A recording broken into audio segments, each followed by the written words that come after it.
Bonsoir à tous, bienvenue dans le Flash Info. Alassane Ouattara a été solennellement investi aujourd'hui président de la République de Côte d'Ivoire pour un mandat de 5 ans. C'était au cours d'une audience solennelle au palais présidentiel. Le président Ouattara a prêté serment, la main droite levée devant les membres du Conseil constitutionnel. La prestation de serment s'est déroulée en présence du président sénégalais Macky Sall, président en exercice de la CEDEAO, et le béninois Thomas Yahi Boni, président en exercice de l'UEMOA, ainsi que du corps diplomatique accrédité en Côte d'Ivoire. Voici un extrait de la déclaration du président Alassane Ouattara. Devant le peuple souverain de Côte d'Ivoire, je jure solennellement et sur l'honneur de respecter et de défendre fidèlement la Constitution, de protéger les droits et libertés des citoyens, de remplir consciencieusement les devoirs de ma charge dans l'intérêt supérieur de la nation. Que le peuple me retire sa confiance et que je subisse la rigueur des lois si je trahis mon serment. Le Conseil constitutionnel vous donne acte du serment que vous venez de prêter et vous renvoie à l'exercice de vos fonctions de président de la République.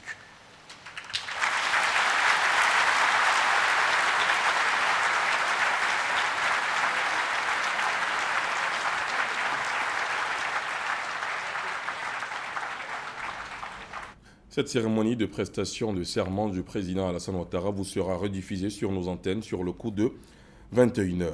En culture des échos de l'Abissa, grand rendez-vous culturel du peuple Nzima Kotoko, la journée d'hier a été dédiée aux jeunes. Une conférence sur l'importance de la famille chez l'Nzima Kotoko a été prononcée. La journée de ce mardi est quant à elle consacrée aux femmes. Reportage.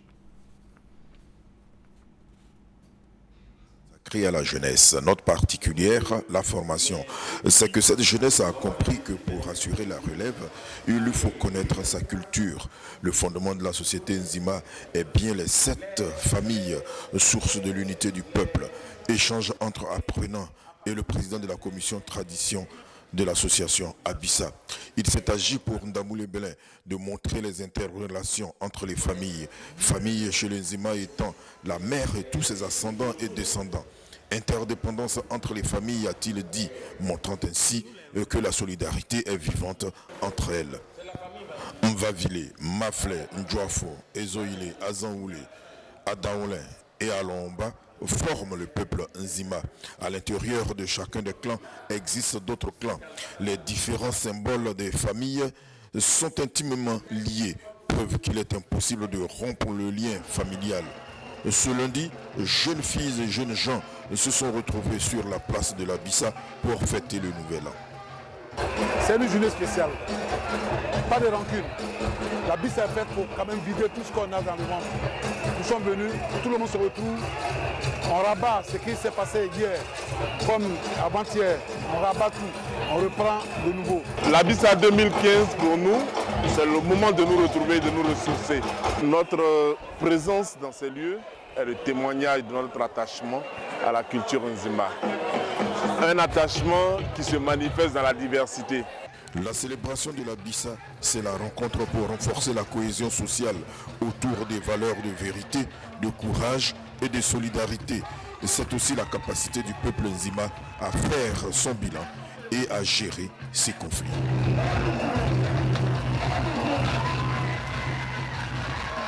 L'étranger Oscar Pistorius pourrait bien retourner en prison.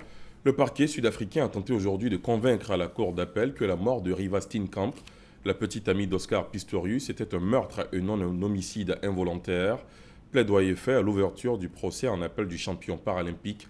S'il est reconnu coupable de meurtre, il risque de retourner immédiatement derrière les barreaux, le meurtre étant passible d'une peine d'au moins 15 ans de prison.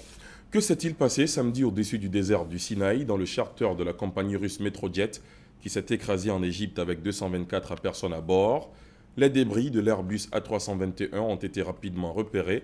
Parmi ceux-ci, les autorités égyptiennes ont pu récupérer les 2 boîtes noires de l'appareil qui apparaissent exploitables et devraient permettre d'expliquer ce dramatique accident qui n'a laissé aucun survivant. Et puis François Hollande quitte la Chine sur une note positive. Le président français et son homologue chinois Xi Jinping se sont entendus pour parvenir à un accord contraignant à la conférence de Paris sur le climat qui s'ouvre le 30 novembre prochain, COP21.